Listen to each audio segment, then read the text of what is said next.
আগামী 1 নভেম্বর থেকে Saint Martin দ্বীপে পর্যটকরা যেতে পারবেন বলে জানিয়েছেন পরিবেশ উপদেষ্টা সৈয়দা রিজওয়ানা হাসান। রোববার 19 অক্টোবর সচিবালয়ে সাংবাদিকদের এক প্রশ্নের জবাবে তিনি বলেন, 1 নভেম্বর থেকে পর্যটকরা সেন্ট মার্টিন যেতে পারবেন, তবে সেখানে তারা রাত্রি যাপন করতে পারবেন কিনা সে বিষয়ে পর্যটন মন্ত্রণালয়ের সঙ্গে আলোচনা করে সিদ্ধান্ত নেওয়া হবে। উল্লেখ্য, পরিবেশ, বন ও জলবায়ু পরিবর্তন মন্ত্রণালয়ের সিদ্ধান্তে 9 মাসের জন্য সেন্ট মার্টিন দ্বীপে পর্যটক প্রবেশ বন্ধ ছিল। এতে দ্বীপের পর্যটন খাতে নেতিবাচক প্রভাব পড়ে। দীর্ঘদিন বন্ধ রয়েছে পর্যটকবাহী জাহাজ চলাচলও। যাতায়াত বন্ধ থাকায় জেটি ঘাট এখন সুনসান নীরব। কর্মহীন সময় কাটাচ্ছেন জাহাজের কর্মচারীরাও। সরকার জানিয়েছিল, সেন্ট মার্টিনের জীববৈচিত্র্য ও পরিবেশ রক্ষার স্বার্থে এই সিদ্ধান্ত নেওয়া হয়েছিল।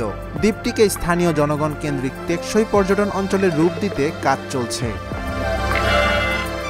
Dhaka journal, news desk.